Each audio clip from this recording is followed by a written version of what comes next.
Welcome to Elevated, the snackable weekly podcast helping kitchen and bath designers build a better business. I'm your host, Brandy Lawson, and in this episode, we're talking about something that can make or break your software success. Integrations. You know that moment in kitchen design when you realize the fancy new smart fridge won't actually connect to the home automation system the client already has? Yeah, software integrations are like that, except for instead of an annoyed client, you get an entire team ready to revolt. Let me tell you about Michelle's adventure in integration land. Picture this, she just invested in this amazing project management system, Monday.com if you're curious. Everything was perfect.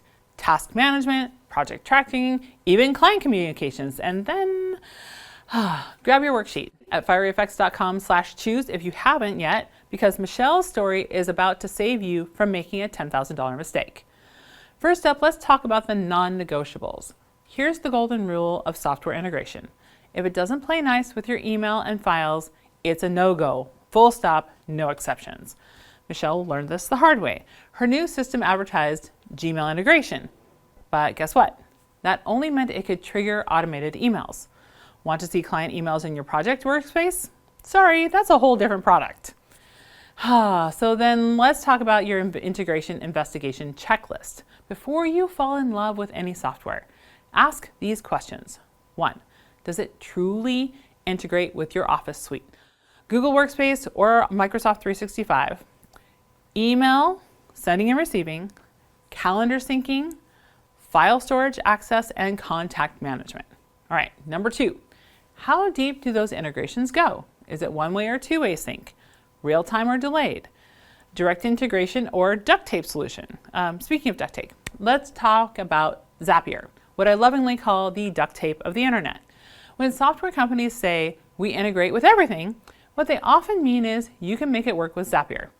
And that's like saying your kitchen has unlimited storage because you can always add shelves in the garage.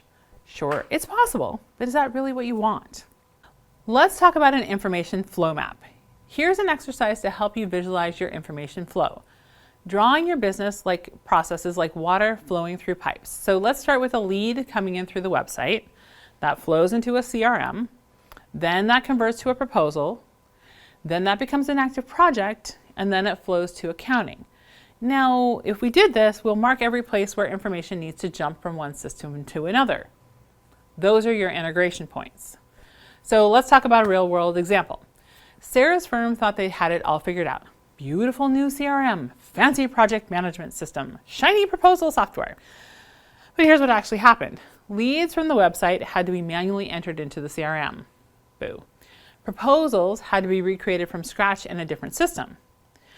Project details had to be copied over by hand, and the team ended up spending 15 hours per week just moving information around. So we need to do a little bit of a reality check here. For each integration claim, ask, is this a native integration or a third party? Then, what exactly syncs and what doesn't? Next, how much does the integration cost? And finally, who maintains it when things break? So, a little bit of homework for you. List every piece of software you currently use. This is going to be important at any time, but make sure you have this list. Next, map where information needs to flow between those systems. Third, calculate how much time you spend moving information manually. And fourth, check if your must-have new software can actually integrate with those systems at those points.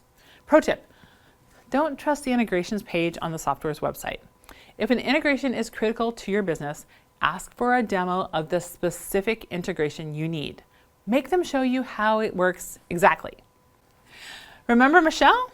After the Gmail integration surprise, she asked better questions about other integrations, discovered her perfect system needed $400 a month in additional integration tools, found a simpler solution that had native integrations with everything she needed, and ultimately saved time and money. Next up, we're talking about red flags and green lights in software selection. But for now, let's make sure your systems can actually talk to each other. Ready to map out your integration needs? Head to fieryeffects.com/choose, grab that worksheet, and let's make sure your software plays nice together.